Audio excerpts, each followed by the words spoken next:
राधे राधे, सभी का स्वागत और अभिनंदन। कैसे हो भाई सभी? एक दो दिन से क्लासें थोड़ी अस्त व्यस्त चल रही है, तो आप उसका टेंशन ना ले। मैं सिलेबस के लिए जो कहा हूँ वो एग्ज़ाम तक आपका सिलेबस कंप्लीट करवा दूंगा। क्लियर है? देखो, आज अपन कल्चर वैसे शुरू कर रखी थी, लेकिन एक ज्योग्राफी का टॉपिक रहा था, उसके बारे में कमेंट भी काफ़ी आए थे कि सर वनस्पति वाला चैप्टर कराओ। नई वनस्पति की गणना भी हो चुकी है, तो वहीं नई डाटा के अकॉर्डिंग अपन वन एवं वनस्पति को आज करेंगे। ठीक है? जो भी साथी चैनल पर विजिट करते हैं भाई, चैनल को सब्सक्राइब कर लिया करो और बेल आइकन को प्रेस कर लिया करो, जिससे आपको नया जो भी वीडियो मिलता है उसका नोटिफिकेशन मिल जाए। क्लियर है? तो शुरू करते हैं वीडियो को। राजस्थान की वनस्पति, इसके अंदर राजस्थान के वन और वनस्पति वाला आपके चैप्टर है, और ज्योग्राफी में लगभग यहाँ से 2 क्वेश्चन आपके पुटअप होंगे। एक जनगणना से होगा, जनगणना क्या, वनों की जो गणना है उससे संबंधित क्वेश्चन आ जाएगा, और दूसरा जो वर्तमान में वनस्पति है उसके अकॉर्डिंग क्वेश्चन पूछा जाएगा। देखो, सबसे पहले 1910 में जोधपुर ने वन कानून योजना बनाई। जोधपुर राज्य था, पहले अपन रियासत बोलते थे, तो रियासतों में जोधपुर रियासत ने 1910 में वन कानून योजना बनाई। तो सबसे पहले किसने बनाई? जोधपुर ने। उसके बाद में 1935 में अलवर ने वन कानून बनाया। इन्होंने तो वन कानून योजना बनाई, किसने? जोधपुर ने 1910 में, और 1935 में अलवर ने क्या बनाया? वन कानून बनाया। बाद में बात करते हैं राजस्थान में वन विभाग। इसकी देखो स्थापना हुई 1949 में। राजस्थान में वन विभाग की स्थापना कब होती है? 1949 में राजस्थान में वन विभाग की स्थापना होती है, जिसका मुख्यालय जयपुर में, जिसका मुख्यालय कहाँ बनाया गया? जयपुर। और वन संरक्षण अधिनियम 1953 बनाया गया, यानी राजस्थान का पहला वन संरक्षण अधिनियम 1953 बनाया गया। ये तीनों जो बात मैंने लिखी है यहाँ, तीनों एग्जाम में बार बार रिपीट होने वाली है। 1949 में क्या हुआ? वन जो कानून बना वो, उसकी वन विभाग की स्थापना हुई, मुख्यालय जयपुर में, और वन संरक्षण अधिनियम आया, वो 1953 में आता है। उसके बाद में प्रथम वन नीति। देखो, वन नीति जारी करने वाला राजस्थान पहला राज्य था। वन नीति जारी करने वाला पहला राज्य कौन सा था? राजस्थान था। तो प्रथम राज्य राजस्थान। इसकी राजस्थान की प्रथम वन नीति थी, वो लागू हुई 28 फरवरी 2010 को। कब? 28 फरवरी 2010 को, 18 फरवरी को। तो 4th ग्रेड में ये क्वेश्चन 100% किसी एक क्वेश्चन में आएगा कि राजस्थान में जो वन नीति थी पहली, वो किस तारीख को लागू होती है? तो आपकी 18 फरवरी 2010 को। उसके बाद में इसमें कहा गया कि राजस्थान के 20% भाग पर वन होने चाहिए, यानी राजस्थान का जो टोटल क्षेत्रफल है उसके 20% भाग पर क्या होने चाहिए? आपके वन होने चाहिए, ये कहती है वन नीति। अब बात करेंगे वनों का वर्गीकरण। राजस्थान में वनों का वर्गीकरण 2 प्रकार से किया गया है। एक है प्रशासनिक आधार। प्रशासनिक आधार पर वनों को कितने भागों में बांटा गया है? 3 भागों में। और दूसरा है जलवायु के आधार पर। जलवायु के आधार पर वनों को बांटा गया है 5 भागों में, क्योंकि जलवायु 5 प्रकार की थी, तो वन भी 5 प्रकार के हैं। तो प्रशासनिक आधार पर 3 प्रकार है, जलवायु के आधार पर 5 प्रकार। पहले बात करते हैं प्रशासनिक वर्गीकरण। ये इतने से चार्ट में 100% 4th ग्रेड की 2 शिफ्टों में क्वेश्चन आएगा। ये इतनी सी जो चार्ट मैंने बताया है, इसमें से ही 100% 2 शिफ्टों में क्वेश्चन आएगा कि प्रशासनिक वर्गीकरण के आधार पर वन कितने प्रकार के? 3 प्रकार के। इनमें से ये पूछता है कि कौन सा प्रकार का वन नहीं है, तो ध्यान रखना, अवर्गीकृत वन है, आरक्षित वन है, संरक्षित, सुरक्षित या रक्षित वन है। संरक्षित भी आ सकता है, सुरक्षित भी आ सकता है, रक्षित भी आता है। तो अवर्गीकृत है, आरक्षित है, संरक्षित या सुरक्षित या रक्षित वन है। तो प्रशासनिक आधार पर 3, और इसी क्रम से आपको याद रखना है, पहले ए, फिर आ, फिर स। ये अवर्गीकृत वन है, इनका परसेंटेज की बात करूं तो ये राजस्थान के 6.52% पे आ सकता है। कितने परसेंट पे ये वन है? 6.52%। थोड़ा बहुत लगभग आप 7 याद रख लेना, ठीक है? थोड़ा बहुत पॉइंटों में मिस्टेक हो सकती है, तो उसको आपको नज़रअंदाज करना है, देखने की आवश्यकता नहीं है। वन गणना के अनुसार चेंज होते हैं डाटा, लेकिन आपको ये ध्यान रखना है कि सबसे कम क्षेत्रफल पर अवर्गीकृत वन है, और लगभग कितना परसेंट है? 6.52%। उसके बाद में आरक्षित वन ये है 37%, लगभग कितने परसेंट, 37%, और संरक्षित या रक्षित होते हैं 56.43%। अब कुछ लोग कमेंट करेंगे इस पॉइंटों में इतने इतने, तो पॉइंटों की टेंशन नहीं लेनी है, आपको इतना याद रखना है कि 7% है, 37% है और 57% है। ऐसे याद करना कि 7% है, 37% है, 57% है, इसके बिल्कुल पास के ऑप्शन आपको नहीं देगा एग्जामिनर। क्लियर है? वो ऐसे जरूर पूछेगा कि सबसे कम कौन से वन है, तो आपको पता होना चाहिए अवर्गीकृत सबसे कम, सबसे अधिक कौन से हैं, तो संरक्षित या सुरक्षित वन सबसे अधिक है। या क्रम पूछ लेता है कि इनका क्रम बताओ, तो ए में सबसे पहले ए आती है, फिर आ आती है, फिर से आता है। ऐसे याद रख सकते हो आप। अवर्गीकृत वन क्या होते हैं कि जिस पर कोई प्रतिबंध नहीं होता, यानी ऐसे वन जिस पर किसी भी प्रकार का कोई प्रतिबंध नहीं होता, वो है अवर्गीकृत। नाम ही अवर्गीकृत है, यानी वर्गीकरण किया ही नहीं है। आरक्षित वन है, पूर्णतः सरकार का नियंत्रण है। आरक्षित के अंदर क्या है, पूर्णतः सरकार का नियंत्रण होता है।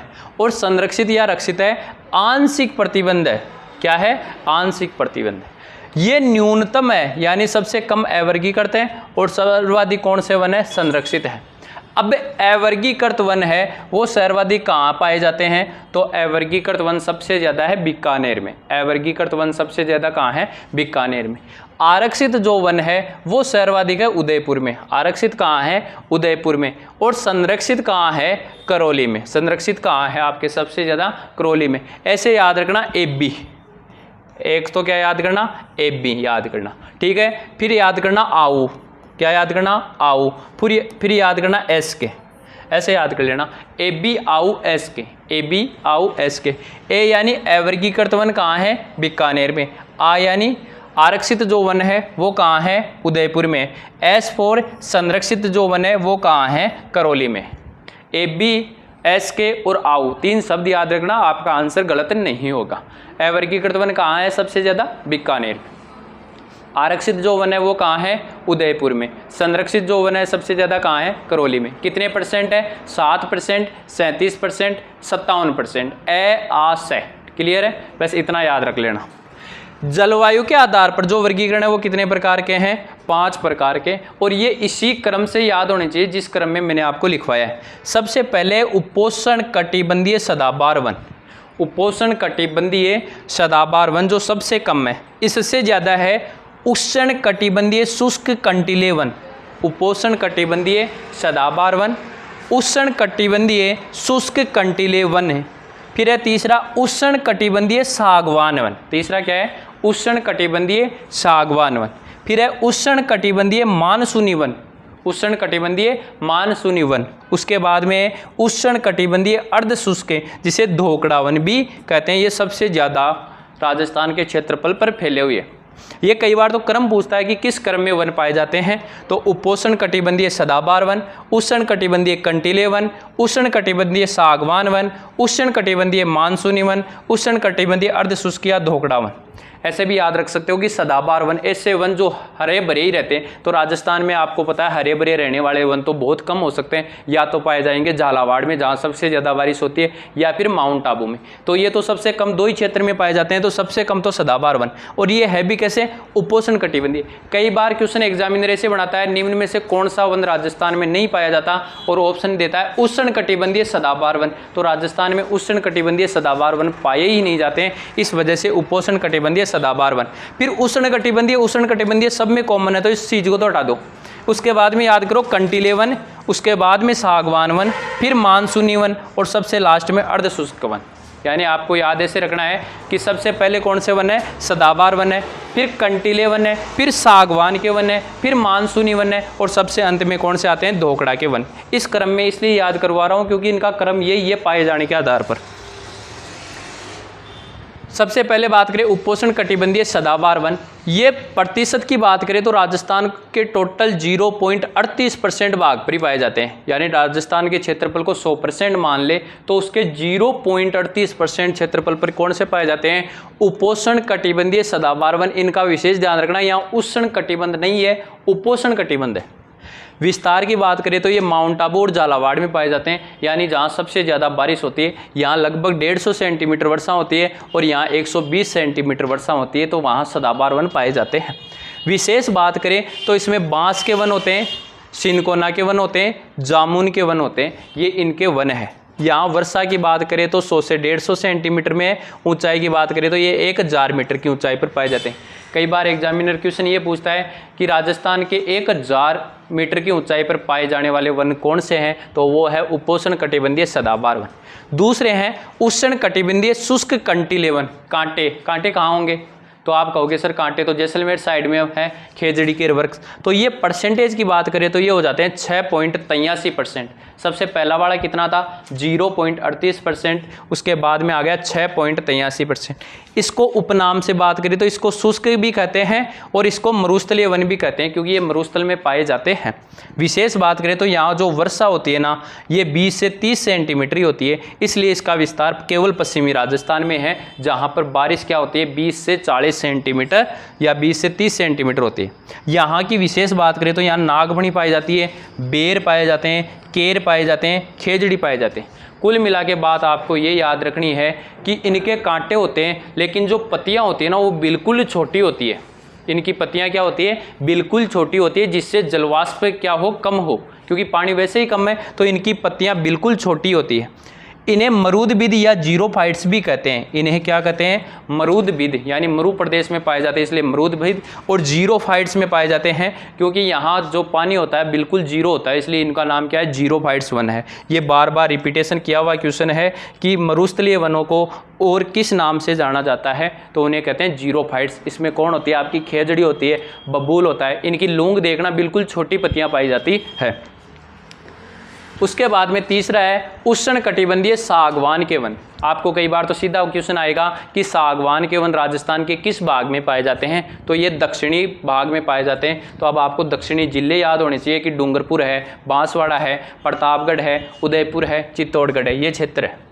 उपनाम की बात करें तो इसे कहते हैं स्वाना वन। कौन से वन कहे जाते हैं, स्वाना वन। ये प्रतिशत की बात करें तो ये 7% पर है। देखो अभी पीछे से चल रहे थे अपन 0.38%, 6.23%, इससे बढ़ के ये कितने परसेंट हो गए, 7%। विस्तार है दक्षिणी पूर्वी राजस्थान में, यानी ये जो आपका यदि राजस्थान की बात अपन करें तो इस क्षेत्र के अंदर पाए जाते हैं। यहाँ वर्षा होती है 80 से 100 सेंटीमीटर वर्षा पाई जाती है।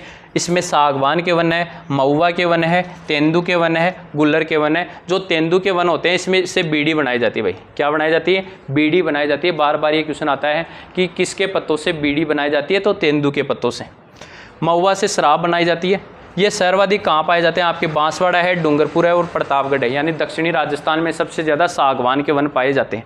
नोट में लिखो, दक्षिणी राजस्थान में सर्वाधिक सागवान के वन 450 मीटर की ऊंचाई पर बांसवाड़ा में पाए जाते हैं। ये क्वेश्चन बार बार रिपीट हुआ है, इसलिए मैंने इसको नोट में लिखा है। फिर है चौथा मानसूनी वन। मानसूनी वन को ही कह सकते हैं पतझड़ वन। क्यों, क्योंकि ये मानसून आने पर अपने पत्तों को छोड़ देते हैं, नए पत्ते आते हैं इनके, इसलिए इन्हें कहते हैं मानसूनी वन या पतझड़ वन। ये प्रतिशत की बात करें, क्षेत्र की बात करें कि ये कौन से क्षेत्र पर पाए जाते हैं, तो ये अरावली के पूर्वी ढाल में पाए जाते हैं। कहाँ पाए जाते हैं, अरावली के पूर्वी ढाल के अंदर पाए जाते हैं, या अपन ऐसे भी कह सकते हैं कि अरावली के उत्तरी पूर्वी ढाल में पाए जाते हैं। ये प्रतिशत 28% भाग पर पाए जाते हैं। कौन से भाग पर पाए जाते हैं, मानसूनी या पतझड़ वन 28% भाग पर।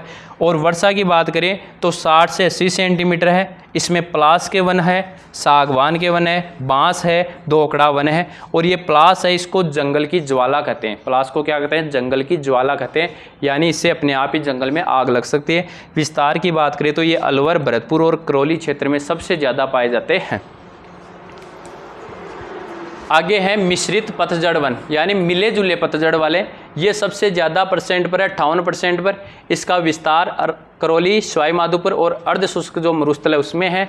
वनस्पति में इसमें धोक वृक्ष पाए जाते हैं। कौन से, धोक या दोकड़ा के वन पाए जाते हैं। वर्षा होती है 30 से 60 सेंटीमीटर, सर्वाधिक पाए जाने वाले यही वन है। तो क्रम से आपको याद होना चाहिए भाई, सदाबहार वन थे, उसके बाद में मरूदबिद वाले थे, उसके बाद में सागवान के वन थे, फिर पतझड़ वन वाले थे, उसके बाद में मिश्रित पतझड़ वाले वन थे।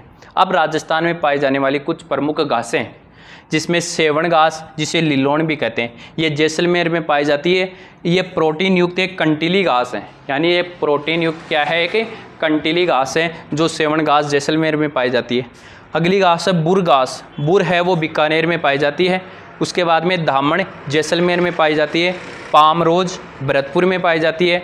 और उसके बाद में खस घास, ये सवाई माधोपुर, भरतपुर और अलवर वाले क्षेत्र में पाई जाती है। ये एक सुगंधित घास होती है जिससे कमरों में खुशबू के लिए लगाया जाता है या इत्र बनाया जाता है। ये एक सुगंधित घास है जिसे कमरों में खुशबूदार बनाने के लिए जो जालियाँ होती है वो लगाई जाती है, और इत्र जो बनाया जाता है वो कस घास से बनाया जाता है। उसके बाद में मोचिया घास, ये ताल छापर अभ्यारण्य जो चूरू में वहाँ पाई जाती है, मोचिया घास। करड़, अंजन, बरूट, ये भी एक घास के प्रकार है। बरूट, बरबूटो जानो, वो एक घास ही है। तो करड़ है, अंजन है, बरूट, ये आदि घास है। उसके बाद में ढोक या पलास क्या है, सॉरी ढाक या पलास, इसे जंगल की ज्वाला कहते हैं। इसका वैज्ञानिक नाम है ब्यूटिया मोनोस्पर्मा। क्या है? बूटिया मोनोस्पर्मा। दूसरा है महुआ, इसे आदिवासियों का कल्प वृक्ष कहते हैं क्योंकि इससे शराब बनाई जाती है, इसलिए इसे आदिवासियों का कल्प वृक्ष कहते हैं। दक्षिणी राजस्थान के लोग इस पेड़ से शराब बनाते हैं। इसका वैज्ञानिक नाम है मधुका लोंगोफोलिया। इसका वैज्ञानिक नाम है मधुका लोंगोफोलिया। उसके बाद में है अपनी खेजड़ी। खेजड़ी का वैज्ञानिक नाम है प्रोसोसिप सेनेरेरिया या प्रोसिसिप सिनेरेरिया। ये राजस्थान का एक राज्य वृक्ष है। बार बार ये क्वेश्चन आता है कि राजस्थान का राज्य वृक्ष कौन सा है, तो खेजड़ी है। इसे कब दर्जा दिया गया? 31 अक्टूबर 1983 को राज्य वृक्ष का दर्जा दिया गया। इसका उपनाम है राजस्थान का कल्प वृक्ष। इसकी जो लूम है यानी इसकी जो पत्तियां हैं उसको लूम या लूंग कहते हैं, और जो इसका फल लगता है उसको सांगरी कहते हैं। ये फालतू की बातें याद करने का कोई मतलब नहीं होता, सबको पता है। अगला है रोइडा या टिक्कोमेला अंडुलेटा। रोइडा का वैज्ञानिक नाम है टिक्कोमेला अंडुलेटा। जो राजस्थान का राज्य पुष्प है, इसको भी दर्जा सेम 31 अक्टूबर 1983 को दिया गया था। इसका उपनाम है रेगिस्तान का सागवान या राजस्थान की मरुशोभा। इसे रेगिस्तान का सागवान कहते हैं और मरुशोभा भी कहते हैं क्योंकि इसके है ना फूल लगते हैं गुलाबी कलर के। रे लाऊं ना। विभिन्न महत्वपूर्ण दिवस। 21 मार्च को आता है विश्व वानिकी दिवस। 21 मार्च को क्या आता है? विश्व वानिकी दिवस। 22 मार्च को आता है विश्व जल दिवस, ये विशेष याद कर लेना दिवस। 22 अप्रैल को आता है विश्व पृथ्वी दिवस, और 22 मई को आता है विश्व जैव विविधता दिवस। इंपॉर्टेंट है, विश्व जैव विविधता दिवस आता है 22 मई को, और 5 जून को आता है विश्व पर्यावरण दिवस, और 16 सितंबर को आता है विश्व ओजोन दिवस। इतने ही दिवस आपको याद करने, जिसमें लास्ट वाले 3 बहुत इंपॉर्टेंट है। विश्व पर्यावरण दिवस 5 जून को आता है, 16 सितंबर को विश्व ओजोन दिवस आता है, 22 मई को विश्व जैव विविधता दिवस आता है। उसके बाद में राजस्थान की वन रिपोर्ट न्यू वाली, जिसकी चर्चा शायद अपन नेक्स्ट क्लास में करेंगे। ये न्यू 2024 की वन रिपोर्ट की डाटा है। वीडियो लंबा होगा इसलिए इसकी चर्चा अपन बाद में करेंगे। और जो अपन ने ये पढ़ा है मैटर, इसके शॉर्ट नोट्स भी यदि किसी को चाहिए पढ़ने के लिए काम वाले, तो शॉर्ट नोट्स प्रोवाइड है भी राजनीति और संविधान के, जो आपके 10 क्वेश्चन आएंगे 5+5। उनका टोटल मैटर है 80 पेज में। इसकी फ़ी है 99। यदि टॉप 30 स्टूडेंट में 49 रुपीज़ पे करने, हालांकि ये फीस है 30 जनों ने खरीद चुके हैं, लेकिन फिर भी अभी कोई खरीदना चाहता है तो वो 49 रुपये पे करके खरीद सकता है। उसके बाद में राजस्थान भूगोल और राजनीति संविधान का कॉम्बो पैक है जो 249 का है। इसमें भी चलो 50% सेम ऑफ रख देता हूँ। अभी 30 जने तो खरीद चुके हैं भाई, कंप्लीट हो चुके हैं। ये शॉर्ट नोट्स राजस्थान भूगोल के चाहिए तो 199 है, इसमें भी सेम 50% का ऑफ है। जिसको भी चाहिए वो इन नंबरों पे संपर्क कर ले और उसको PDF प्रोवाइड करवा दी जाएगी, या फिर थोड़ा वेट कर ले, जल्दी अपना एप्लीकेशन लॉन्च होने वाला है, वहाँ पे जाके परचेज कर सकते हो, लेकिन वहाँ थोड़ा आप लेट हो जाओगे। ठीक है, मिलते हैं किसी नेक्स्ट वीडियो में, तब तक के लिए ऑल द बेस्ट, धन्यवाद।